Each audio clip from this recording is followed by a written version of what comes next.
오늘 우리가 읽은 여호수아 11장 16절에서 23절의 말씀을 중심으로 해서 가면을 쓴 사탄에게 속지 말라라는 제목으로 말씀을 나눌 때 큰 은혜 되시기를 간절히 축원합니다.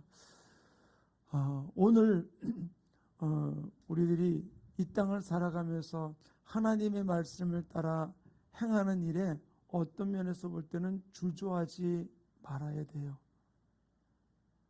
우리가 멈추는 이유는, 또 우리가 행하는 이유는 다른 것이 아니라 그분이 멈추라고 하니까, 그분이 행하라고 그러니까. 그래서 주님도 이 땅에서 모든 일들을 다 이루었다라고 말씀하시면서 그분이 십자가에서 돌아가셨듯이 그분이 우리에게 다 이루었다가 말씀하실 때까지 우리는 어떤 일들 속에서 흔들리지 말고 주님을 바라보면서 달려갈 수 있는 아름다운 삶이 우리 모든 성도들의 생애 속에 이루어지기를 간절히 축원합니다.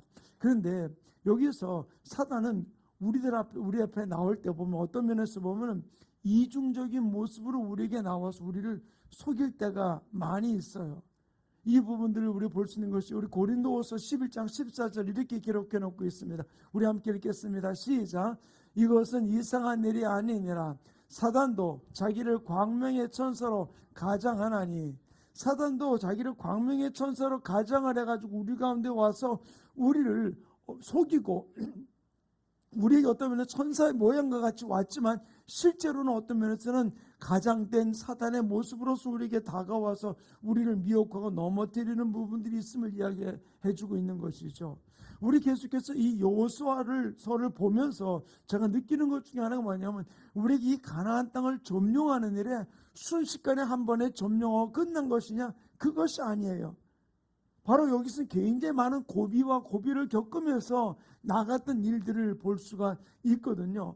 오늘 우리가 읽었던 이 11장 속에서는 굉장히 우리에게 주는 귀한 교훈이 담겨 있는데 우리가 이 말씀을 좀 보면서 함께 나누면서 우리가 어떤 일들 속에서라도 우리가 어떤 속이기 위해서 온 가면을 쓰고 우리에게 다가오는 사단의 괴기 앞에 속지 말고 달려갈 수 있는 모습이 우리 모든 지체들 속에 이루어지기를 간절히 축원합니다. 바로 여호수아를 중심으로 한 이스라엘 백성들이 가나안 땅에 점령하면서 들어가기 시작한 것이죠. 여리고성을 점령하고 아이성을 점령하고 계속해서 하나하나 점령해 나가는 가운데 기브온 족속과 또한 잘못된 언약을 맺은 그 가운데서 우리가 지난번에 보았습니다마는 5 왕들을 결박해서 죽게 만들었던 그 부분이 일어나게 되었던 것이죠. 근데 가나안 땅 정복 전쟁을 하면서 모든 땅을 하나하나 점령해 나가는 가운데 하솔을 중심으로 하는 가나안 북부 연합군들을 메론 물까지 다 물리치고 난 이후에 그들은 이렇게 기록을 해놓고 있습니다. 그들이 물리친 모습을 여호수아 11장 15절을 같이 읽겠습니다. 시작. 여호와께서 그의 종 모세에게 명령하신 것을 모세는 여호수아에게 명령하였고 여호수아는 그대로 행하여 여호와께서 모세에게 명하신 모든 것을 하나도 행하지 아니한 것이 없었더라. 자, 이 말씀을 보면은 여호수아가 모세에게 모세를 통해서 하나님 명령했던 그 모든 명령을 다 완수한 것 같아요. 다 지킨 것 같아요. 그런데 우리가 16절 이하에 나오는 말씀 가운데 온 땅을 점령하고 진멸하고 그리고 이스라엘 온 지파에게 다 기업으로 나눠주고 난 다음에 바로 이들이 이렇게 선포를 합니다. 22절 23절 우리 같이 읽겠습니다. 시작. 이스라엘 자손 땅에는 아낙 사람들이 하나도 남지 아니하였고 가사와 가드와 아스도세만 남았더라. 이와 같이 여호수아가 여호와께서 모세에게 말씀하신 대로 그 온 땅을 점령하여 이스라엘 지파의 구분에 따라 기업으로 주매 그 땅의 전쟁이 그쳤더라. 자, 여기서 우리 한번 잘 봅시다. 15절에서는 뭐라 그랬습니까? 여호수아는 모세가 명령한 대로 다 지켰다. 하나도 행하지 않은 것이 없다라고 이야기해주고 바로 이어서 22절과 23절에 뭐라고 얘기해주고 있습니까? 22절에는 아낙 사람들이 하나도 남지 않았고 그리고 뭐라냐? 가사와 가드와 아스도세만 남았다 그랬어요. 자, 한번 우리 봅시다. 가사, 가드, 아스도 어떤 일이 있었습니까? 거기에서 가사에서는, 가드에서는 아스돗에서는 그들이 이것쯤이야 하고 남겨놓았던 그곳에서 골리앗이 나오고 삼손이 농락을 당하고 하나님의 법궤를 빼앗겨 가지고서 그들의 신전에 들여진 사건이 일어난 것이 바로 이 땅이거든요. 그리고는 뭐라고 이야기를 합니까? 그 땅에 전쟁이 그쳤더라라고 이야기를 해주고 있어요. 남았다고 이야기하면서 또 그쳤다라고 이야기하는 것은 무슨 말이겠어요? 전쟁이 그쳤다라고 이야기하는데 하나도 하나님이 명령한 것을 다 지켰다라고 이야기를 하는 건데 어떤 일이 벌어졌냐? 13장 우리가 보지 않았어. 이후에 나오는 말씀 가운데 보면은 정복하지 못한 지역을 열거하기 시작을 해요. 그들이 아직도 정복하지 못한 지역에 대해서 다 정복하지도 않고 전쟁이 그쳤다라고 선포해주고 있거든요. 자, 여기서 보면 우리가 어떤 것을 느낄 수 있을까요?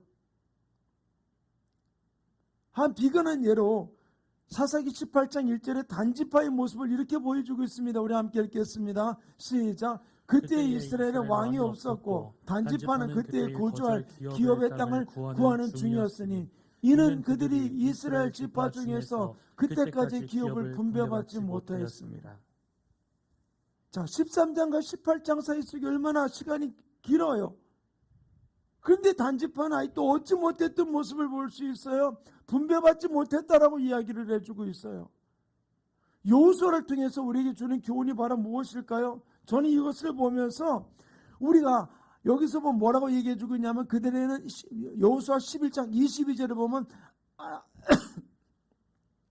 아낙 사람들이 하나도 남지 않았고 그랬거든요. 단지 아낙 사람들은 기골이 장대한 사람들이었었어요. 그들을 정탐꾼들이 정탐하면서 뭐라고 그랬습니까? 그들을 보니까 우리는 메뚜기 같다고 이야기할 정도로 기골이 장대한 민족이었었어요. 그런데 그들만을 집중적으로 공격해가지고 그들을 다 쳐 죽이기는 죽여놓고는 아낙 자손은 하나도 남지 않았다라고 이야기하고는 가사와 가도와 아스돗에만 조금 남았다라고 이야기하는 부분들로 이 전쟁이 그쳤다고 얘기했지만 그러나 단지파 아직도 기업을 얻지 못했다고 이야기를 해주고 있거든요. 여기서 우리에게 주는 귀한 교훈이 하나가 있어요. 하나님이 거짓말을 했습니까? 하나님이 1.1에 가감없이 하나님의 감동으로 기록된 성경인데 여호수아가 거짓말을 했을까요? 왜 이런 일들이 지금 어폐가 안 맞잖아요. 말이 안 맞잖아요. 전쟁 그쳤다고 그러면서 아직도 기업을 얻지 못한 그것도 지파가 있고 이런 일들이 왜 일어날까요? 우리는 여기에서 하나님의 마음을 좀 우리가 알 수 있는 부분이 이루어지기를 간절히 축원합니다. 사사기를 통해서 이스라엘 백성들이 얼마나 많은 고난을 겪습니까? 아픔을 겪습니까? 여호수아 앞에서 뭐라고 얘기해주고 있습니까? 나와 우리 가정은 주님 하나님만을 섬길 것을 너희는 오늘 정말 섬길 자를 택하라 그러니까 우리도 하나님만을 섬겼던 고백했던 것이 여호수아 마지막 장에 나오는 부분들이거든요.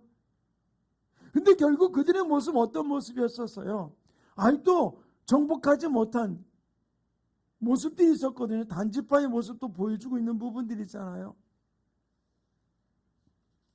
우리가 고난이 있고 역경이 있고 문제가 있을 때 우리는 깨달아야 될 부분들이 있어요. 하나님의 마음을 우리 아는 자 되기를 간절히 축원합니다. 저는 이 땅에 있는 이 코로나를 통해 가지고서 우리 믿는 자들이 나타나는 현실을 보지 말고 왜 하나님의 능력이 없어서 이것을 치유하지 못하고 하나님의 능력이 없어서 왜 교회가 핍박당하고 어려움을 당하고 궁지에 몰리는 일을 당하는 이유가 바로 무엇이냐라고 이야기하는 부분이 일어날 수 있어요. 그런데 우리가 하나님의 마음을 우리가 안다면은 우리가 이 고난이 역경이 이런 문제가 환난이 우리에게는 하나님의 놀라운 사랑의 매로 우리가 받아들일 수 있을까요?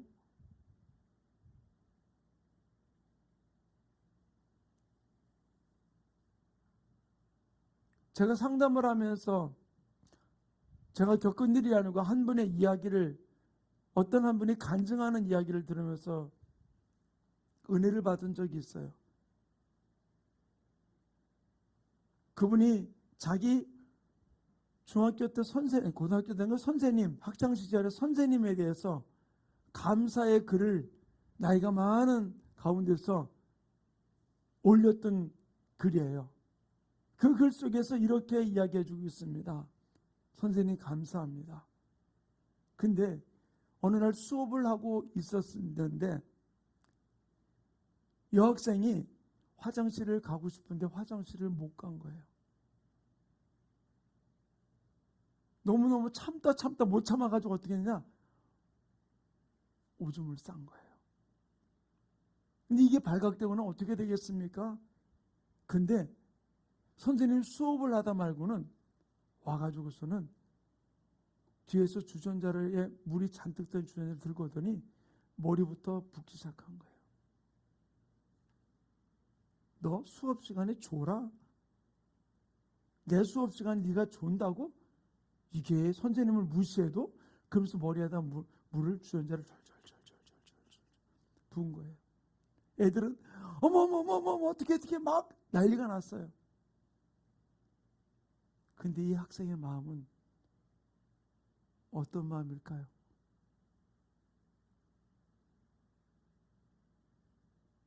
자기의 수치 수모를 지금 자기 머리에 물을 붓는 선생님이 미운 게 아니라 자기의 수치와 수모를 가려주는, 감싸주는 선생님의 그 마음이 얼마나 그를 감격하게 하는지 그 자리에서 울었어요.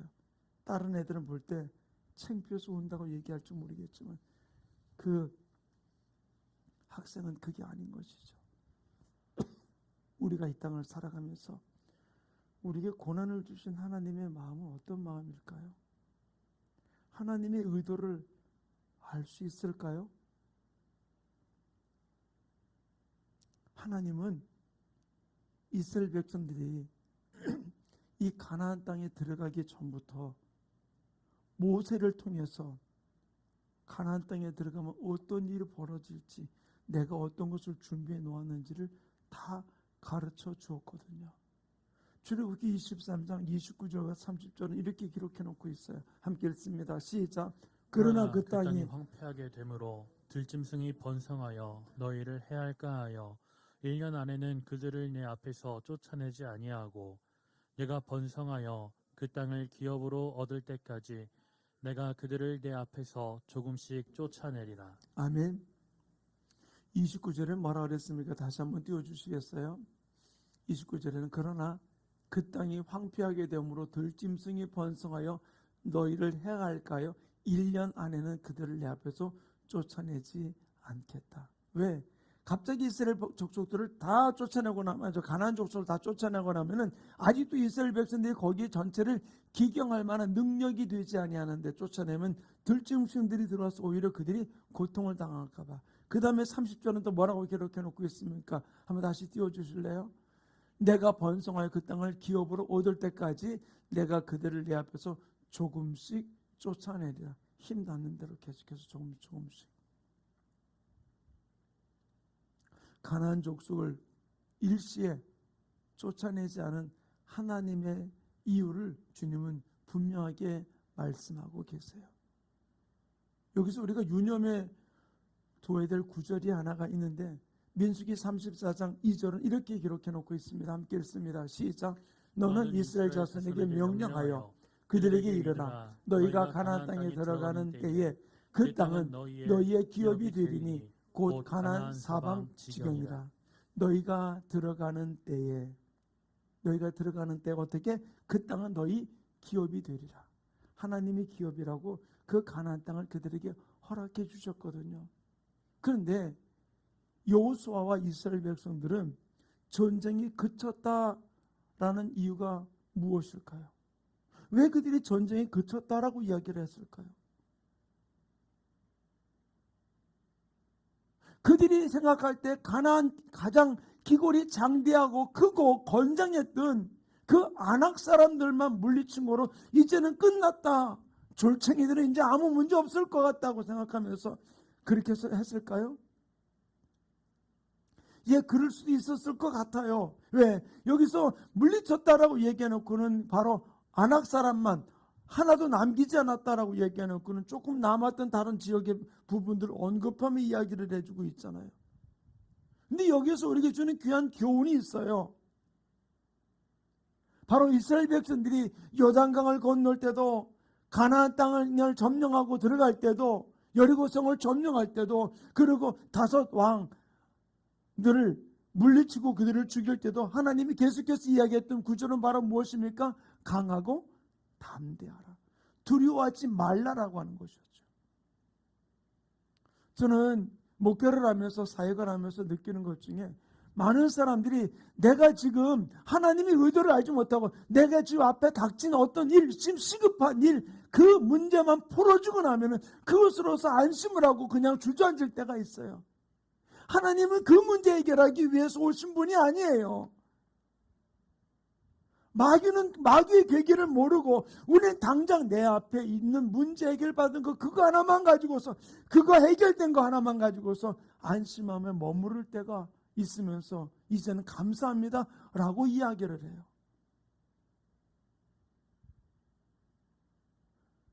마귀가 우리를 속이는 일은 너무 많아요. 근데 그 일 앞에 우리가 어떤 때는 깨닫지 못하고 또다시 속고 그러다 보니까 어떤 마음이 들어요? 기도해봤자, 열심히 충성해봤자 또 한 고비는 온건하면 또 한 고비가 나오고 계속 오는 이유가 바로 무엇일까요? 다른 것 아니에요. 남겨둔 것 때문에.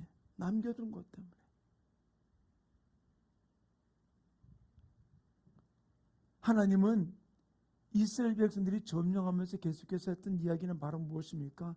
강하고 담대하라. 두려워하지 말아라. 바로 너희가 그 가나안 땅에 들어갈 때 너희가 밟는 그 땅이 너희 기업이 될 것이다 라고 주님은 이미 약속해 주셨던 거거든요. 우리가 이 말씀을 들을 때 흥분되지 않습니까? 내가 밟는 것을 하나님이 내게 주신다고 했는데 그 밟는 것이 땅도 되겠지만 내가 취하는 것, 내가 먼저 점 찍은 것, 내가 주님의 이름으로 내가 붙드는 것, 주님이 그 모든 것들이 너희 기업이 될 것이라고 이야기해주고 있는 것이잖아요. 그러면 우리가 주님 앞에 우리가 꿈을 꾸게 하고 비전을 갖게 하고 또 내 안에서 소망을 갖게 하는 그 부분들은 그냥 소망으로 비전으로 끝나는 것이 아니라 바로 그것을 주님이 우리에게 주시기 위해서 내가 밟기를 원해서 내게 허락하신 부분들이거든요.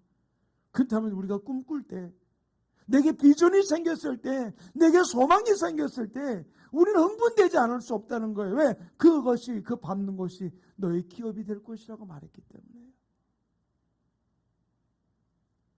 사랑하는 충만교회 성도님, 우리는 사단을 대적하는 법을 바로 배워야 돼요.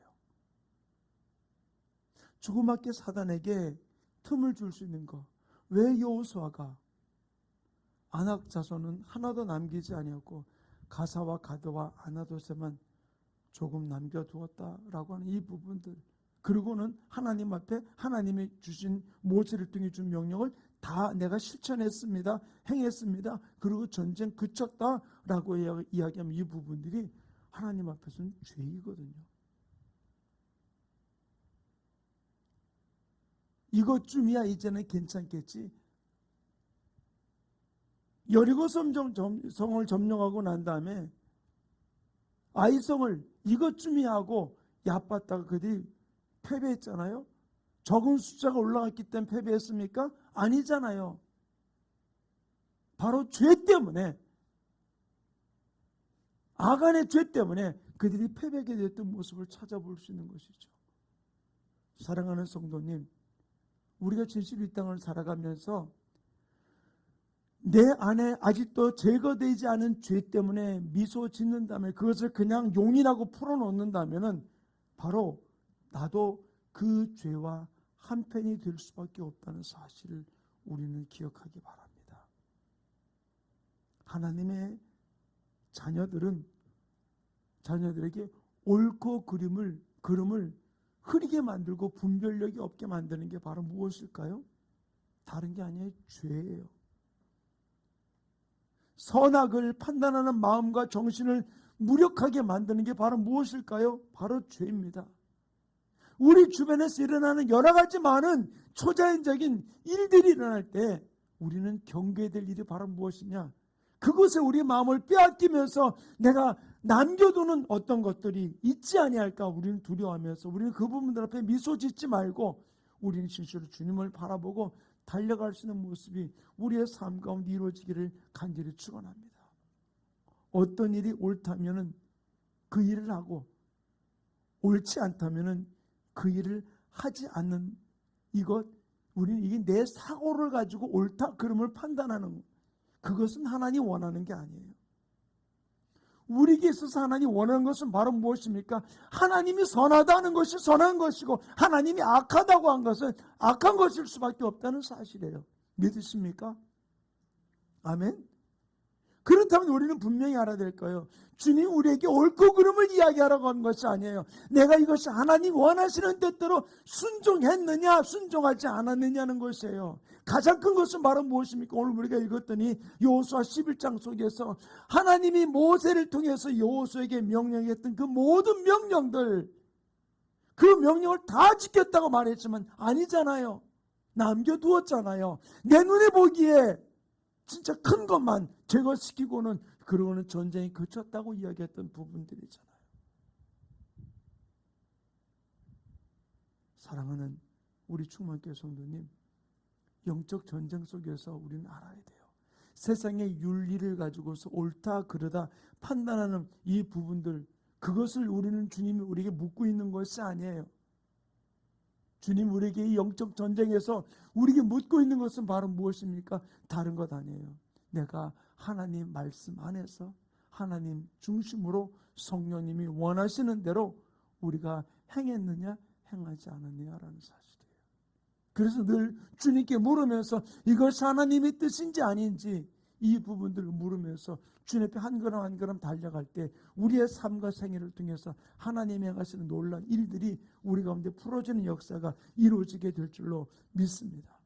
그러므로 영적 전쟁의 수행 원칙을 주님은 이미 다 우리에게 말씀하셨어요. 영적 전쟁을 치는 우리들이 어떻게 행할 것인가? 신명기 7장 2절은 이렇게 이야기해 주고 있습니다. 함께 읽습니다. 시작. 내 하나님 여호와께서 그들을 내게 넘겨 내게 치게 하시리니 그때에 너는 그들을 진멸할 것이요 그들과 어떤 언약도 하지 말 것이요 그들을 불쌍히 여기지도 말 것이며. 여기 가만히 보세요. 내가 그들을 내게 넘겨치게 할 때 하나님이 그 넘겨주지 않는 우리는 이길 수 없는 거예요. 이 가나안 정복 전쟁은 하나님이 넘겨주었기 때문에 이기게 한 거잖아요. 우리도 이 영적 전쟁에서 마찬가지죠. 그것을 주님은 뭐라고 이야기를 해주고 있습니까? 그들을 진멸하라. 그들과 언약도 맺지 말아라. 그들을 불쌍히 여기지도 말아라라고 이야기해주고 있는 것이죠. 하나님이 이스라엘 앞에서 가나안 민족들을 쫓아내시듯이 주님께서 이 교회 안에서 흑암의 권세를 쫓아내기를 원하세요. 하나도 남기지 않고. 저는 이 코로나 팬데믹을 통해서 우리들에게 있어서 이 부분들을 제거하고 이 일을 바라보면서 우리가 더욱더 주님께 하나님 중심으로 하나님의 말씀 안에서 내 안에 잘못된 것들을 철저하게 제거하고 주님이 원하시는 모습으로 우리가 돌아갈 수 있는 아름다운 모습이 우리의 삶 가운데 이루어지기를 간절히 축원합니다. 오늘날 우리 교회들이 이 부분들을 놓고 두려워 떨 것이 아니에요. 저게 염려되는 부분이 많이 있고 걱정되는 부분이 많이 있었어요. 그러나 깨달아지는 것이 바로 무엇이냐? 우리 안에서 예배를 방해한 어떤 것 앞에 속지 말고 우리는 온 마음을 다하여 모든 것을 준비하면서 모든 걸 다 방역을 하면서 주님 앞에 온전한 모습으로 예배하며 나가는 예배자가 되어야 된다는 사실이죠. 우리 충만교회가 진실로 어려울 때일수록 진실로 모든 성도들이 깨닫고 믿음으로 하나님 앞에 반응하며 나가는 모습이 우리 모든 지체들 속에 이루어지기를 간절히 축원합니다. 우리 교회가 이제 이번 돌아오는 주일 창립 20주년을 맞이하게 돼요. 제가 그동안 지나왔던 우리 교회 역사에 사진들이 있길래 그걸 쭉 돌아봤어요. 보면서 참 우리 교회 안에서 하나님께서 이런 자리 속에서 올라왔다. 우리 아이들이 그때는 20년 전 우리 아이들이, 어린 애들이 성장해가지고서 이제 우리 청년이 되어 있는 모습을 볼 때 얼마나 감사한지 모르겠더라고요. 하나님 우리 교회를 통해서 어떤 일을 이루실까?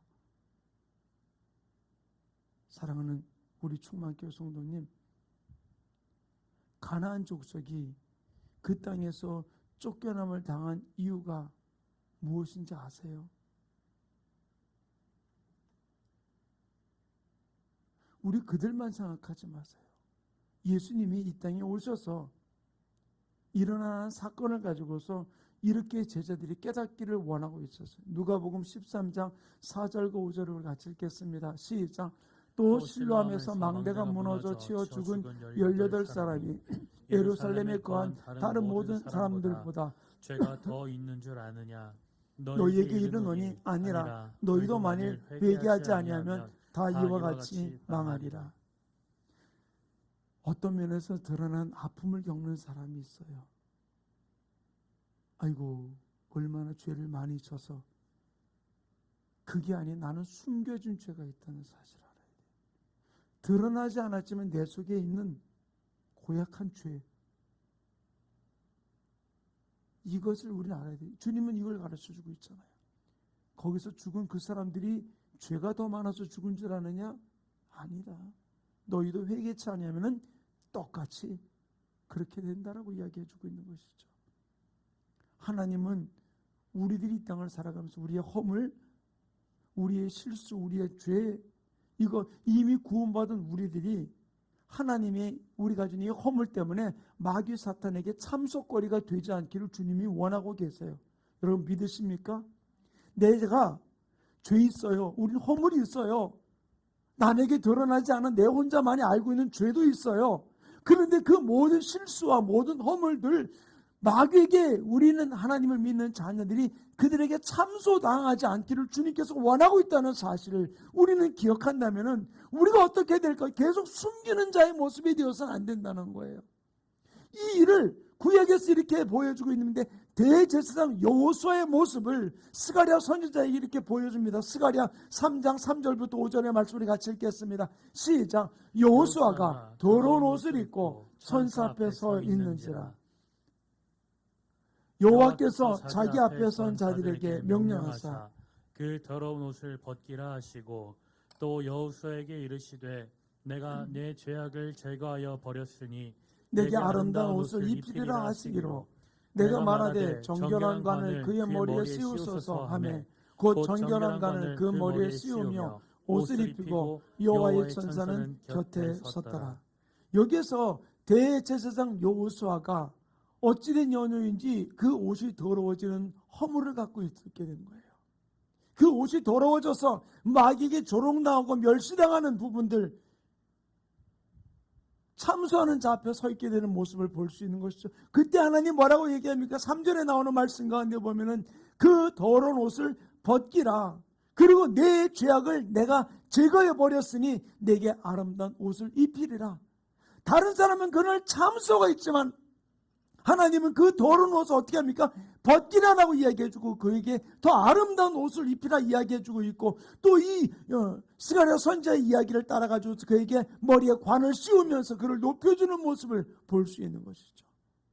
사랑하는 성도님, 우리는 입술로는 죄인이라고 이야기를 해요. 그런데 우리가 하나님 앞에서 우리가 얼마나 내 죄를 고백하며 주님의 도움을, 주님의 은혜를, 주님의 씻음을 구하고 나가고 있습니까? 우리의 모습이, 죄악된 모습이, 숨겨진 모습이 사단에게 조롱거리가 되고 그들로부터 우리에게 그들의 가십거리가 되면서 우리를 멸시하고 있는 이 부분들이 있는 이때에 우리가 할 일은 바로 무엇입니까? 이 환난 때 주님은 우리가 그들의 조롱거리가 더 이상 되지 아니하도록 우리의 모든 허물을 씻어주시면서 우리에게 면류관을 씌워주실 준비를 하고 있다는 사실을 우리는 기억하기를 간절히 축원합니다. 아까 이야기했던 한 선생님이 자기 제자가 친구들로부터 조롱당하지 않게 하기 위해서 다른 모르는 아이들은 수모를 주는 것 같이 졸아서 조는 그 아이를 수모를 주는 것 같이 그 머리에다가 물을 부을 때 다 놀랬지만 그러나 정작 본인은 무엇을 느꼈어요? 그 선생님의 사랑을, 그 선생님의 관심을 그는 느끼면서 눈물을 흘렸던 이야기를 제가 들었잖아요. 주님께서 우리를 사랑하시기 때문에 환난을 주시고 역경을 주시고 어떤 때는 고통을 주시면서 더 이상 마귀에게 조롱당하지 아니하고 그들의 놀림감 되지 아니하고 그들의 불쏘시개가 되지 아니하도록 우리의 모든 삶을 다루기 원하셔서 우리 가운데 이루어지는 이 일들 앞에 우리가 할 일은 바로 무엇입니까? 철저하게 주님 앞에 엎드리는 거예요. 주님 앞에 맡기는 겁니다. 그 여학생의 마음이 머리에 물을 부을 때 마음이 어땠을까요? 수치와 수모가 아니라 그 마음에는 평안함이, 이제는 친구로부터 나를 보호해주는 안전함이 그를 감싸게 되었죠. 우리의 삶 속에서 하나님의 마음을 안다면, 그의 뜻을 안다면 우리는 환난을 당하나 두려워하지 않는 이유는 하나님의 마음을 알기 때문에 세상이 주는 것 같지 않은 평안함이, 기쁨이, 감사가 우리의 삶을 휘감는 놀라운 역사가 일어나게 될 줄로 믿습니다. 우리는 가면을 쓴 사단에게 속지 말고 환난을 통해서, 역경을 통해서 나에게 다가오시는 그 하나님의 따뜻한 그 사랑의 손길을 느끼면서 주님이 주시는 그 평안함, 주님이 주시는 그 기쁨, 주님이 주시는 만족, 주님이 주시는 그 부요를 누리면서 주님 앞에 달려가는 아름다운 모습이 이루어지기를 간절히 축원합니다. 그 여학생의 교복은, 머리는, 몰골은 창피한 모습이 되었을지 모르지만 세상 사람 친구들 보기에, 그러나 그는 세상이 어떤 것보다 느끼는 그 사랑을, 감격을 느꼈을 거예요. 왜? 선생님의 마음을 아니까. 우리가 하나님의 마음을 안다면은 고난이 고난이 아니고요, 환난이 환난이 아니고요, 문제가 문제가 아니고 주님이 주신 평안함이 나를 더 감싸는 역사가 일어나게 될 줄로 믿습니다. 이 시간 우리 조용하게 머리 숙이십시다. 그리고 한번 내 삶을 돌이켜보세요. 문제만 보지 마시고 어려움만 보지 마시고 그 문제 뒤에 나를 향한 하나님의 사랑의 손길을, 나를 향한 하나님의 마음을, 나에게 주기 원하시는 그 주님의 평안함을 한번 기억하시기 바랍니다. 그런 마음을 가지고 주님, 하나님, 제가 깨달았다면 몰랐습니다. 그 문제 앞에 원망했던 것, 불평했던 것, 탄식했던 것, 이제는 주님 앞에 감사로 영광 들며 달려갈 수 있도록 하나님의 마음을 아는 자가 되게 하여 주시옵소서. 내 눈을 열어주시옵소서. 내 마음을 열어주셔서 진실로 주님의 손길을 느끼며 달려갈 수 있도록 나의 삶을 붙들어 달라고, 나의 생애를 붙들어 달라고 오늘 말씀을 기억하시면서 우리 조용하게 주님 앞에 고백하며 함께 기도하는 시간 갖기 원합니다. 우리 함께 기도하겠습니다.